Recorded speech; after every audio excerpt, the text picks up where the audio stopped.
Everything you say ends up somewhere. Nothing gets on the cutting room floor.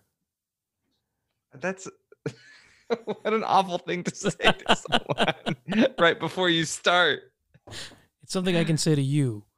Yeah. I don't really say this to the other guests. Okay. Yeah. Just so you know, this is all going on your permanent record.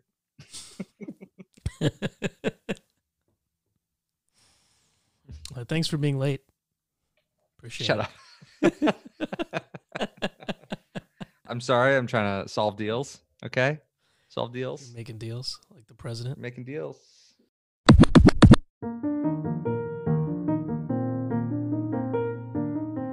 I'm Essen Zafar, and welcome to another episode of UnfairNation, the podcast that discusses our nation's rising inequity and social, political, and economic inequality, what it means for you, and what you can do about it.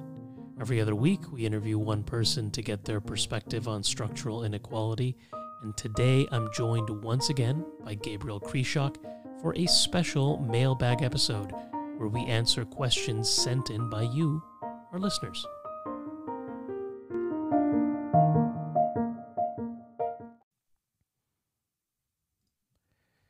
All right, hey, thanks for joining us for Unfair Nation's first Q&A episode, where we will answer questions that you've sent. If you're wondering, there's lots of ways you can send us questions. You can tag us in your question using the hashtag UnfairNation on Twitter, Facebook, or Instagram.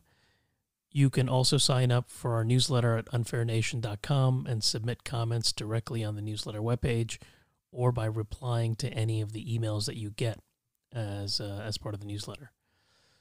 I'm also joined today by a guest co-host for the first time. There's lots of firsts in this episode. He's a good-looking guy, if you've seen him on my Twitter page.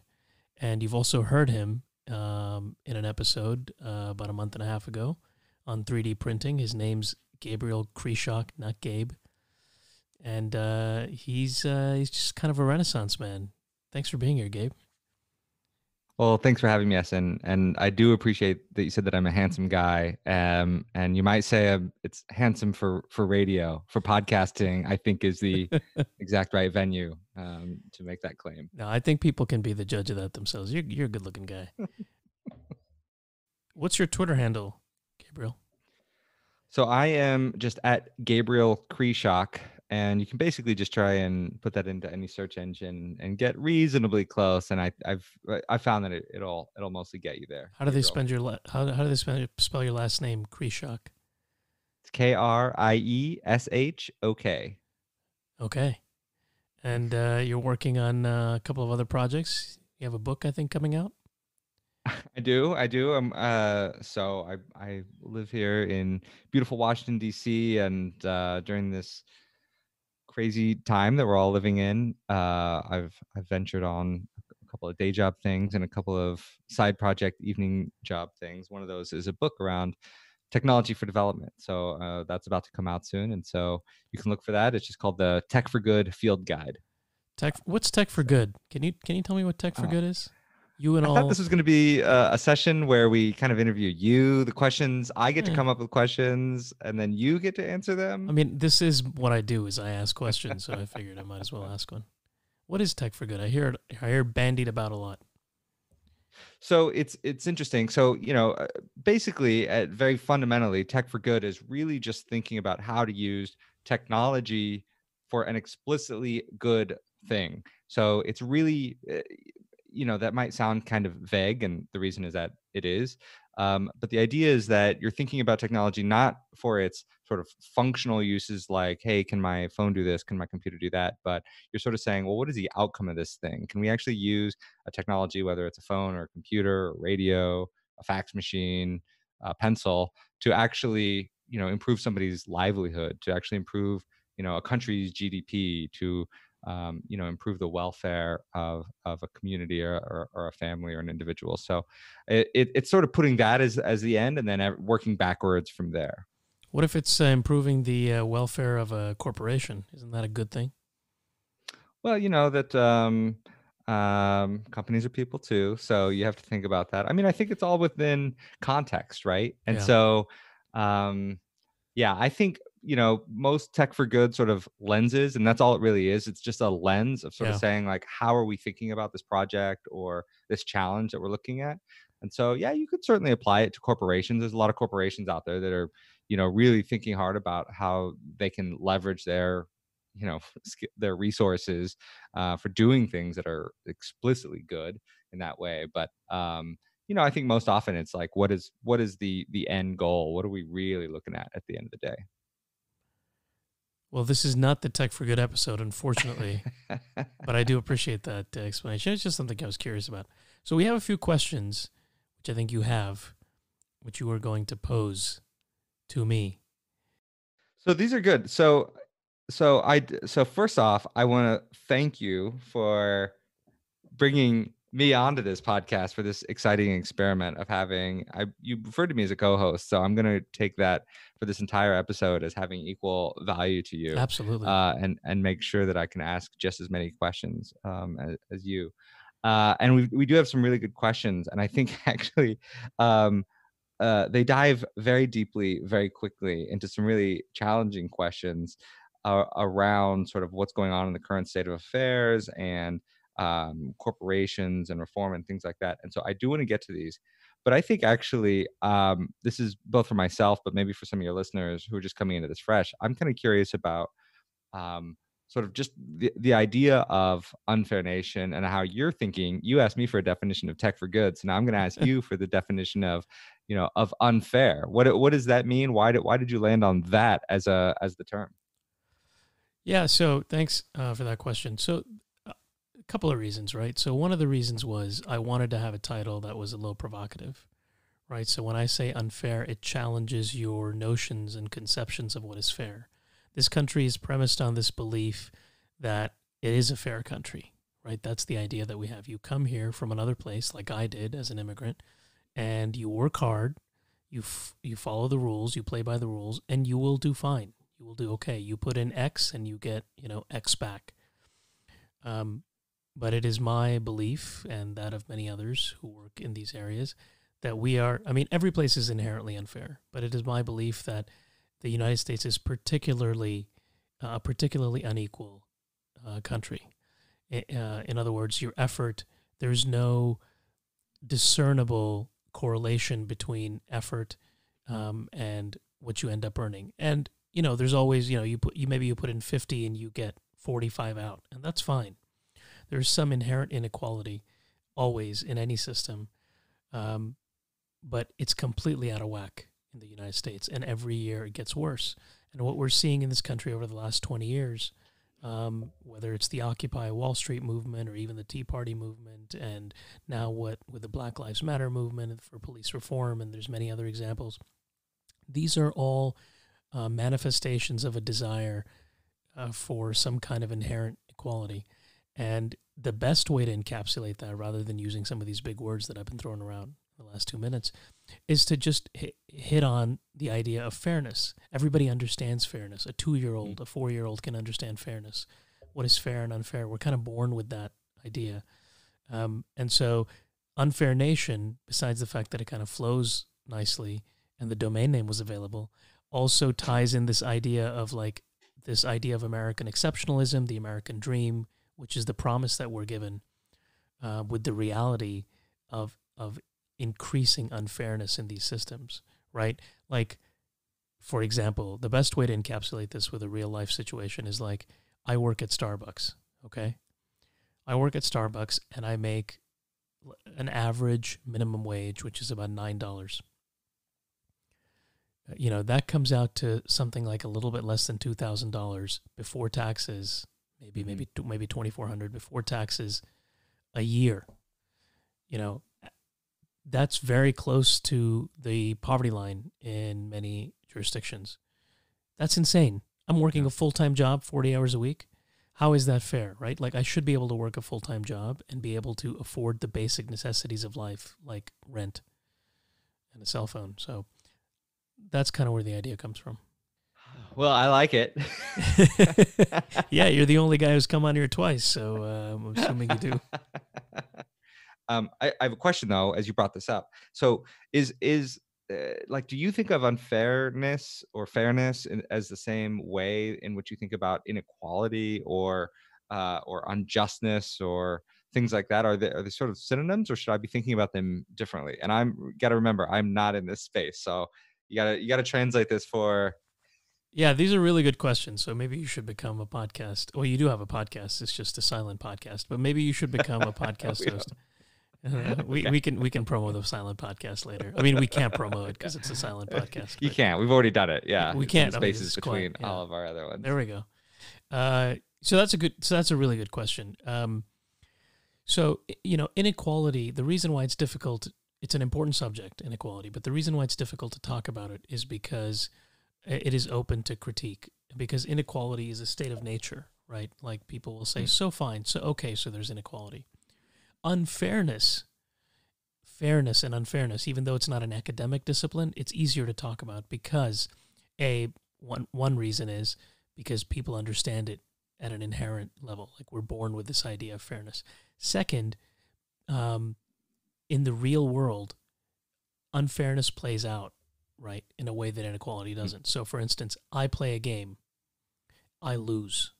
As long as the game was fair, I understand that I lost and I can deal with it, right? Like, so people will accept a relative level of unfairness, people will accept a loss in a system as long as the system is fair. And so ideas of fairness, not only are they understood by us from an inherent perspective, but they also allow us to look at issues from a systems-wide perspective, right? So people don't look at like I lost or I won the game when you talk about fairness or unfairness. You look at the system. What were the rules of the game? How was the game structured, right? I mean, that's what I want the podcast to be, right? The individual stories and narratives that people talk about.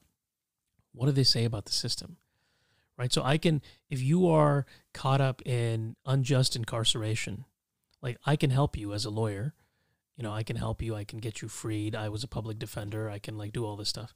But if the system remains the way it is, it's kind of a pointless exercise, right? So what's the way that we look at the system rather than the effects that rise out of the system?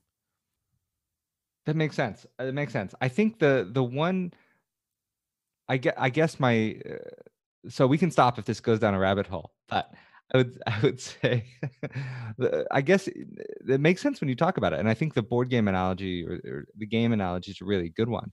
But how do you know when when the system itself is unfair versus it's not the system that's rigged, but you just got an outcome that is less than ideal for yourself. So you might how do you know that you lost the Monopoly game because you're just bad at Monopoly versus you went fourth when you started Monopoly, and that there's an implicit bias against going for. I don't actually remember if this is true or not, but so something like that. Like how do you know to draw that line between those two things you were talking about? Yeah, you see trends.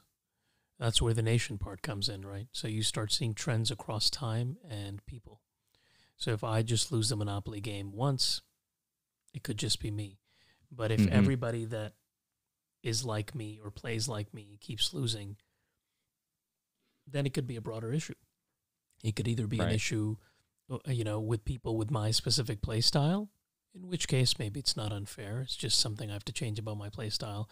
Or it could be an issue that I have no control over, that the game is either explicitly or unexplicitly exploiting, right?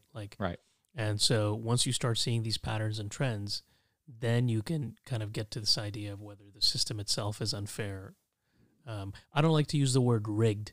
A lot of people use the word rigged because rigged implies that there's some kind of maliciousness in the system. There's maliciousness in people, certainly, that may have set up the system. So like redlining, the people that set up redlining, which is prevented African Americans from obtaining mortgages for houses in certain neighborhoods and kept kind of neighborhoods divided by race.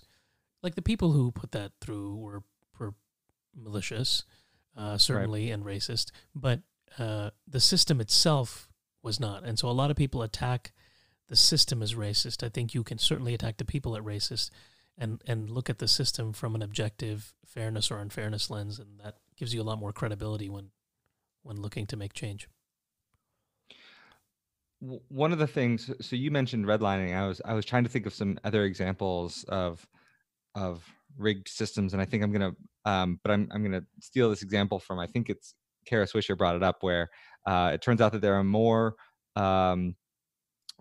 Fortune 500 CEOs named John than there are women Yeah, CEOs. crazy. So, and you're like, well, yeah, okay, there's clearly something systemically wrong with this, but who do you blame? I mean, these are all different companies and they're all sort of coming to different things. So clearly the trend is there and clearly it's systemic, but where do you sort of put that line? Which brings me to one of the questions actually that was asked sort of on this topic.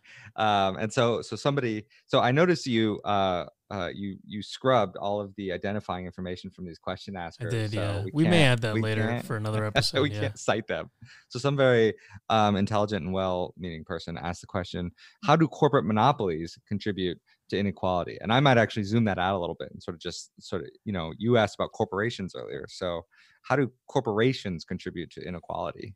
And then honing in on the monopolies. So corporations don't necessarily contribute to inequality, although they probably do in the long run, because they just have a profit incentive, right? And a profit incentive, which is growth oriented and consumer based, like grow, isn't really designed to address equality. The irony is that the more corporations encourage inequality, the less they're, in the long run, the more problematic that is for them. So if I'm a company and I encourage people, I keep it, let's say I give my CEOs $80 million, and there were some CEOs that have gotten that much. Ray Irani of Occidental Petroleum, for instance, is one example. And other people at the top of the ladder keep getting more.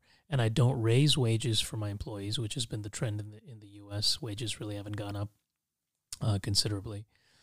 Eventually, who's going to buy my products? If I'm making pillowcases, it's not going to be the billionaire. How many pillowcases are going to buy? 30, 40? I need the 10 million people to buy pillowcases to make money. I don't need the 300 richest people to buy pillowcases. So inequality is actually terrible for larger companies. And it's one of the reasons why you see this bifurcation in companies right now. So you see, if you notice, you'll see two kinds of companies. You'll see companies that are either catered to the extremely wealthy population. So you have Tesla and Peloton. Peloton makes these like insanely expensive bikes. Tesla makes insanely expensive cars that almost nobody can afford. And then you have companies on the other end of the spectrum that are also talked about a lot, that cater to people that are much lower income, like dollar stores. Dollar stores have been doing great.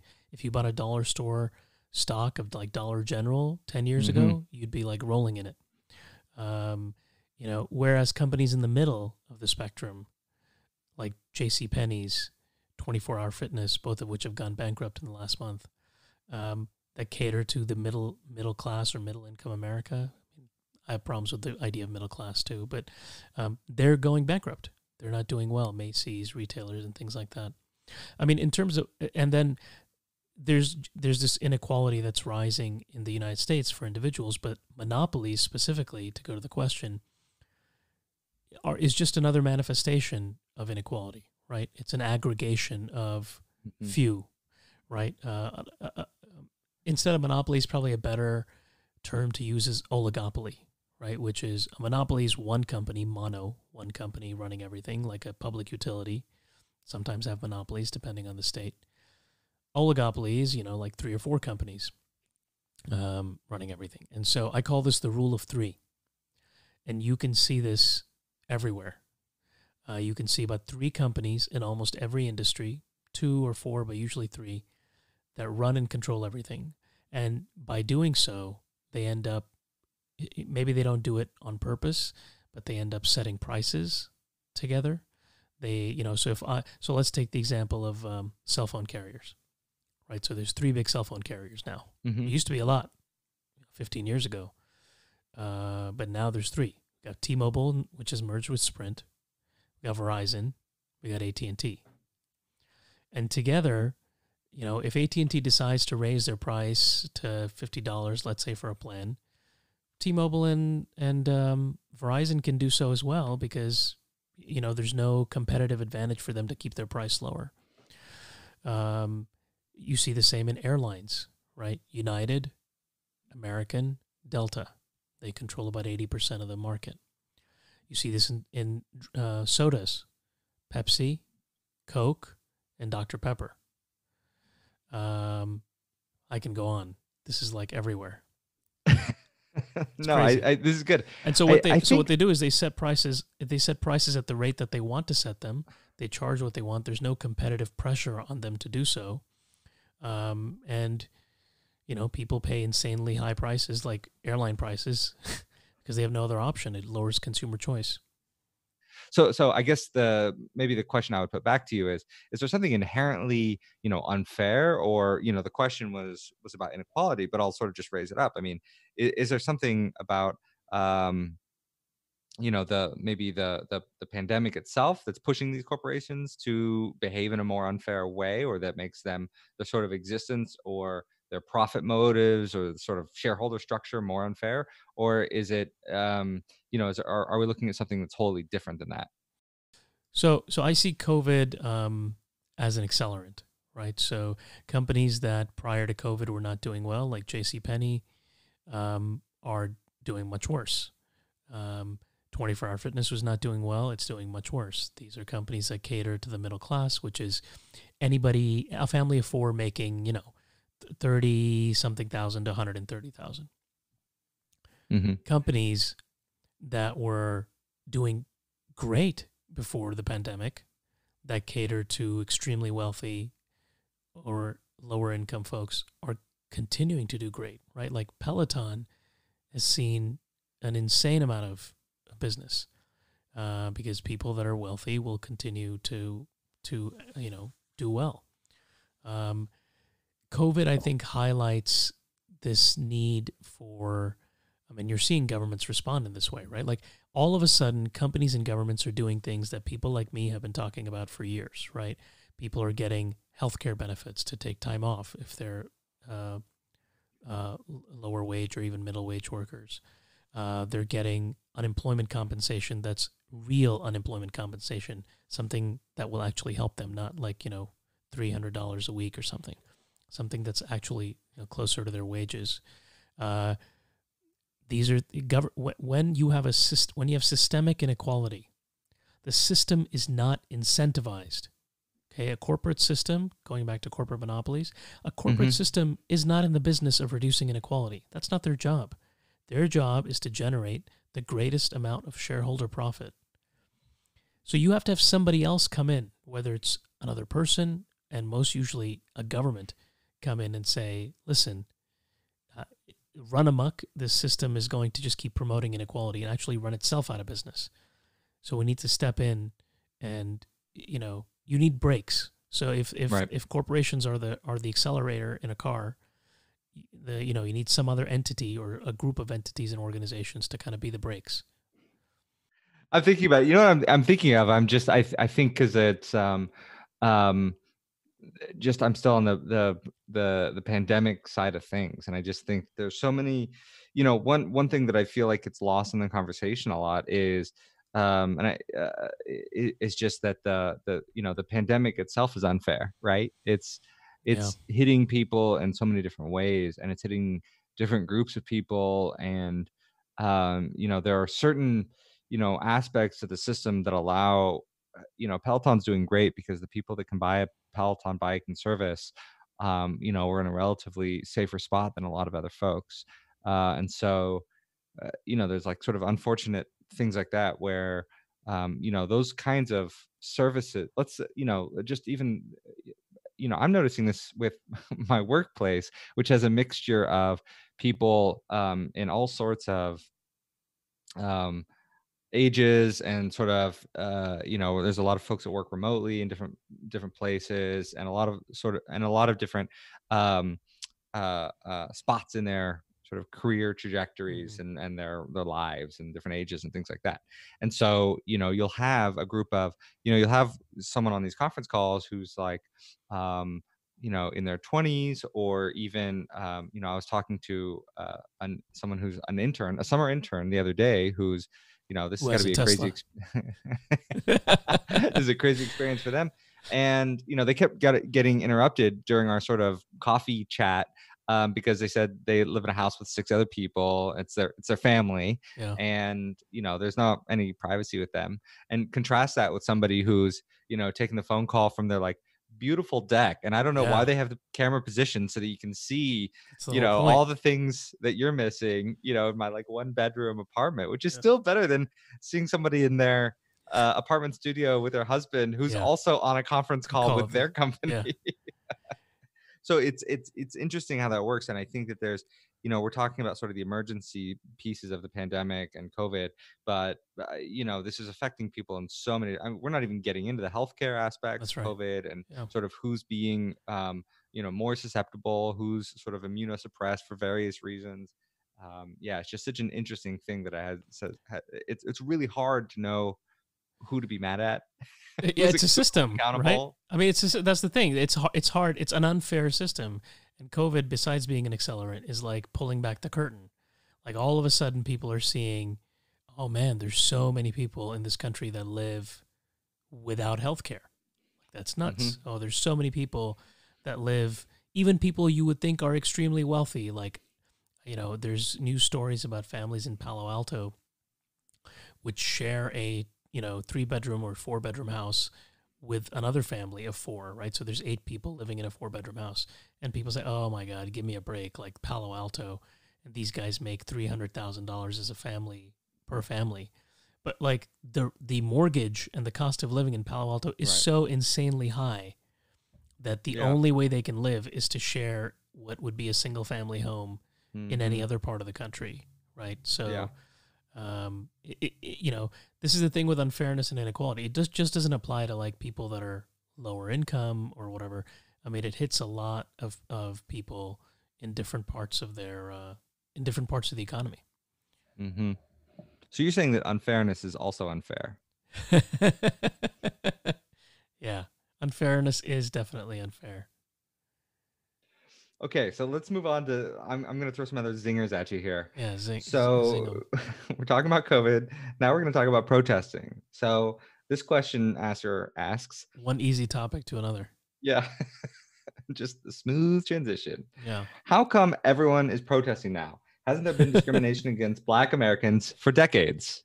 Yes. Respond. Yeah. Yes, there has been. Absolutely, there has been. And there continues to be, even during the protests, which is insane. I mean, like, first of all, it's pretty cool that the protests are happening, right? Like, agreed. Protests, despite like the health challenges and things like that people have pointed out, it is pretty awesome that these protests are happening. I think so I don't know the answer to this, right? So maybe Gabriel, you could add like your thoughts to it too, because I don't think anybody knows the answer as to why they're happening now. I mean, people know why they're happening. I don't know if people know why they're happening now. I have some guesses. Like, I think one of the reasons is people have time, right, on their hands, so they're able to spend more time on social media and see some of these videos that have been going up, whereas normally they'd be at work because so many people are either unemployed or working from home or not going to school, not commuting. So some people have more time. I think another reason is like some people are frustrated for like other reasons that tie into the discrimination. So maybe they're unemployed because of COVID or whatever. And I think some of it is just, it's been going on for a long, long time. Like, how many videos do you need to see? Like, usually I say like, it's not that the police got better. It's that technology got better. Like, that's why you're seeing all these videos crop up. And there's been protests before. Like, this is not the first time people have protested against police brutality. It's just that now, which is kind of a beautiful thing to see, is this not just civil rights activists or Black Americans. It's like everybody, right? It's like black, white, brown, whatever, men, women, wealthy people, poor people, they're all like going out and protesting. Um, I also think, like, from a psychosocial perspective, we needed this. So I think Hmm. we were isolated, we were sitting at home, and this was like a galvanizing moment that lots of people in the US could kind of get behind. And they were like, I need this sense of community, right? Like, I want to go out. Like, maybe they're Yeah. not like an avid social justice warrior, to use the phrase that sometimes is used derogatorily, but they were just like, I'm sitting at home, I'm seeing these protests happen down the street. I need that sense of community. Maybe they didn't vocalize it this way, but I Hmm. think that's another reason why people kind of are joining the fight as well. Yeah, I don't think you could say that this wouldn't have happened without the pandemic. I think maybe it's another accelerant, but I don't think it wouldn't have happened. I mean, I think that, to go to your point, right? Like, so with all these protests, there is a tipping point. Like, George Floyd's death in particular was, some of the other, reprehensible acts that have been engaged in against Hmm. Black Americans in this country. They had the, I guess the word, for lack of a better word, like the color of authority or the color of law, right? It looked like he pulled out a taser. It looked like he did this. He was, talking back, well, whatever, some like um, excuse for Hmm. unacceptable behavior. But in this case, it was a long period of time where Yeah. people were able to witness for 8.5 minutes the gruesome brutality of the system, right? And the people that are part of that system. It was like, it was hard to just be like, this is completely wrong. Totally. With the Arab Spring, which is another example, right? When Hmm. I forget the guy's name, I think it was like Bouazizi, or maybe I'm getting that wrong, but he, in Tunisia, he lit himself on fire, right? As a protest. He used to sell vegetables in Market Tunisia. vendor. Yeah. Yeah. And he lit himself on fire. And that galvanized people. Were like, oh my God, like, if he's able to do this, like, why can't I protest? Hmm. And you have these like tipping points in a lot of these movements. Same thing happened in Hong Kong, right? President Trump's election galvanized the women's rights movement to like do these massive marches. So there's always like a moment that it's kind of a buildup, and then there's a moment. And to go to the question, you think we could you said we could ask about protests. So people ask me like, why should I protest, right? Um, and I talked about this in the last podcast. Like, you don't have to protest. Like, there's other ways to support the cause, but why people, one of the reasons why protests are important is because protests make it difficult to ignore the issue. Hmm. Hmm. So if millions or hundreds of thousands of people are marching and you want to bring that issue up at your workplace, you're like, hey, I want to talk about, discrimination against black employees or women or the LGBTQ or whatever, and there's protests happening down the street. It's very difficult for people to ignore that, especially in our kind of media-driven Hmm. culture now. That's the value of protests. Like, protests make it difficult for the issue to be ignored. Whereas people say like, oh, why didn't this all change? Right? That's what the questioner is saying. Like, why haven't there's been discrimination? Yeah, but there weren't protests, right? There was just like tiny little protests, or tiny, not being not unimportant, but important, but Yeah. nonetheless Yeah. tiny in Yeah. scope actions happening. And so people were just like, you could like shove it under the rug. Or there's been all kinds of like Oscars So White. That was another one. Yeah, we've seen a Hmm. buildup of these issues, both from the economic perspective, like I'm not making enough money perspective, and then also the racial. And these things intersect, by the way. So I'm glad you brought up the Oscar so white, and I think the sort of that I don't know if we can call that a movement. Was that maybe that wasn't a movement? Maybe it was just a recognition. But I think that was, Yeah. and I think that the predated the Me Too movement. Um, and then um, so now we have these protests. So this gets me to another question that was asked. Um, so the question is what are some of the barriers to police reform? But I think maybe I'll zoom out a little bit too, and then you Yeah. can zoom back in. But I think the zoom out is, we've had some of these When you say recognitions, like, Zoom, I get like PTSD because I've been doing so many Zoom calls. Like, sorry. shivers. We will take a step back. Ooh, we very will corporate. we'll a 30,000-foot view. Well, that's you comes with the territory, my friend. Synergy. Okay, we're just gonna blue sky this question, Ooh. and we're gonna say we've had these moments of recognition and these movements, some of them older than others, and and we know that the protests can shine light on certain things, and they call attention to certain things, and they also can move the needle, even in terms of, we saw the needle move on we've been seeing the needle move on public opinion around protests and things like that, toward in favor of them, to say, oh yeah, this is actually a huge issue, and something needs to be done about it. So how do things then get done about it? What do you do?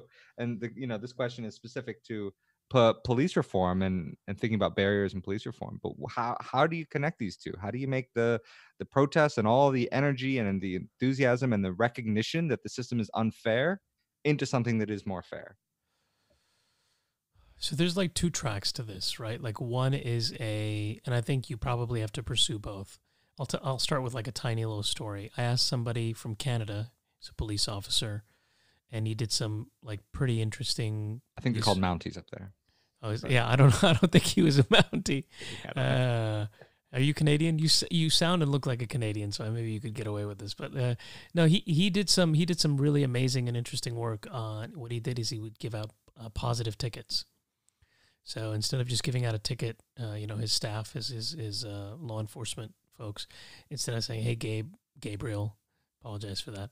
You were speeding," and giving you a ticket for speeding, they would see you driving at the speed limit or helping an elderly senior citizen out or whatever, and they would give you a positive ticket and pay you because of what you did. Oh, okay, that's okay. Yeah, now it works, right? Because you got paid, right? And now it's before I was sort of like, that seems inconvenient and annoying, and like before your heart rate gets going for no reason. Yeah. Before you were like, oh, this is like the certificates I used to receive in 5th grade, good effort. No, I mean, look, if they're giving out Book It gift certificates, did you have those ever? Did you hear about the Scholastic these? You know what I'm talking about? The Scholastic? Yeah, I got those. You'd get a pizza. You get a personal pan pizza. Those were good. I remember those. Yeah, see? But I was a fat kid, so I would go through that pan pizza. It's not enough. I don't end up getting more, but that's the whole point of it. There's certificates. You would have had to read more books. Yeah. Yeah, so he would give out these positive tickets, which now, as you're saying it, I can see why they would be annoying and maybe like freak people out. But the win, is like you get this ticket, and it's like that's the moment, right? Like where you walk, you get this like check or whatever, and you walk away with a positive ticket. So I asked him, I was like, hey, can you come on the podcast and talk about this like innovative policy that you implemented? Because it's a great solution to some of these. I don't want to just focus on the problem. These are like a really great solution that is low cost, relatively speaking, and high impact, easy to do. Yeah. And he was hesitant, and I think he's still hesitant, and I don't blame him, because his thing is like, look, it's if I just plug this policy into the U.S. system, it's not going to really work, okay? Right. Because it's a systemic problem. And I thought about that a little bit, right? So like the questioner asks, like, what are some of the barriers to police reform? So there's big problems and there's small problems, right? But a lot of the protest movements are focusing, some of them are focusing on the big problems, but they're kind of focusing, the solutions are like small, with like a small s, like no more chokeholds, right. No more, like this is how we're going to police, or more money spent on mental health, right? Those are small solutions, but they're not going to really change the system. We need systemic solutions, and there's a number of barriers to this, right? Like preeminent among these is the fact that, unlike many other countries in this world, the United States has a Second Amendment. Okay, like as long as I can own a weapon and the police can own a weapon, it makes everything becomes extremely charged, right? So if I'm a police officer and I'm pulling somebody over, I'm not even talking about the racial aspects of it, right? Because this happens to African Americans far more than any other group of people. But even if I'm getting pulled over as a person of color, or if they end up knowing what my name is, my surname is, because I'm Muslim, so I'm obviously a terrorist. So if I'm getting pulled over, if the police officers think I have a weapon, that's a whole different interaction, right? And I know they have a weapon, that's a whole different interaction. So a deadly weapon, right? So, and we've seen that police do fine in so many other parts of the world without weapons. I mean, like police in India, where some of my family's from, like were beating people with sticks. I mean, yes, a stick can be a pretty terrible weapon, but they were beating people with sticks to get them in line for COVID quarantines. But they don't, most police, street police in India don't carry a weapon. Same thing with England. Right. Same thing with many other countries. So that's kind of one big barrier to police reform, right? This idea that we are a weaponized country. Another one is police unions, which I think we're going to have a podcast episode on coming up pretty soon. Like police unions are largely staffed by, I think it's like over 94% white Americans, even though most police forces are now 27% people of color. They're also staffed by extremely older officers. So like a large percentage is over 60, 55 or 60. So some of them are retired, some of them are in service. And whereas the younger officers, irrespective of their background, are more willing to change things, the older officers aren't. And then there's like entrenched interests, right? So from the kind of the weapons manufacturers, they sell a lot of equipment to the police, a lot of military equipment that's been used in our perpetual wars ends up floating down to police, and then police become more militarized. You've seen some of this militarized gear on display. Lack of education for police officers is a big issue. Not training, because I do training for police officers all the time. It's not sufficient. But like you really need to have law enforcement really, it is now, you're giving somebody a deadly weapon and paying them over $100,000 and putting them to, maybe sometimes they're risking their lives. They need to have a more sophisticated understanding of the way the world works. And maybe that's not a 4-year education, but it's certainly some more education, beyond high school and a 2-month stint at the academy. Yeah. You need to have a year or so of like social science training, civil rights and civil liberties training, sensitivity and cultural training. We don't live in 1970s America anymore. We have like different cultures, different religions. Right. So that's like another, barrier to police reform as well. And then the other thing is like just like social media, right? We live in like these fragmented silos where we spend all this time like getting the information that we want, and everybody's listening to their kind of, information repeatedly. And it just discourages people from thinking differently, which is why you need protests. I'm going to assume that the listeners of Unfair Nation represent a diverse audience of multivariate views, perspectives, political affiliations, ethnicities. Yeah, so actually, so this is a good opportunity. So country of origin, no. So the majority of our listeners, since, if you are listening, we're about 89% U.S., so we're heavily tilted towards the U.S., which makes sense because that's the country that I focus on for the most part. We are almost evenly split between men and women in terms of our listenership. And granted, we've only had 11 episodes so far, but so men and women. Age range, we are mostly 45 and under, which tracks, I think, the broader podcast audience. And I don't know political views, but I'm willing to bet that it's not just people that are progressive, but a little bit broader than that. Well, this was fun, though. I appreciate you coming on. We had 3 questions, so 3 big ones, but you added a few more. For those of you that are listening that would like to send questions, do so over the next week or so. I'll collate them, we'll add them, and then maybe we'll do another one of these Q&A sessions if we get enough questions coming in. I learned a lot from you, so this is helpful for me. Oh, stop! I'm blushing. Don't do this to me. Coming at this with such little information. So maybe if I represent like the everyman user, I can help with that. You're beyond the everyman user. Look at you. You dropped a law. You drop. What else? It's an adage. It's an adage. You told us about Data for Good. An adage. Yeah. There we go. It's actually Tech for Good. Data for Good is a real organization, and they're great. So Tech for Good. Look for them. But yeah, Tech for Good, techforgoodguide.org. That's where you want to get that book. So yeah, awesome. Thanks for joining, Gabriel, and it's going to have to work on that. And and Leave it in.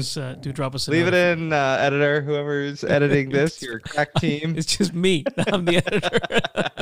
I know. All right. Well, thank you, Hassan. I really appreciate it as well, and I look forward to talking to you soon. Awesome.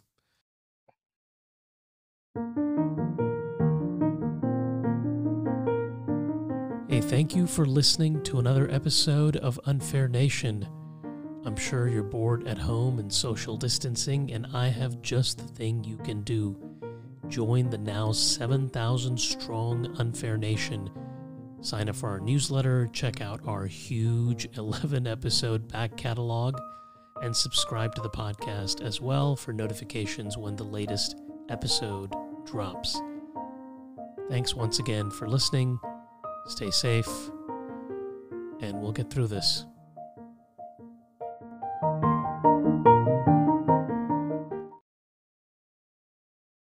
I'm turning on my AC. Yeah, that was good.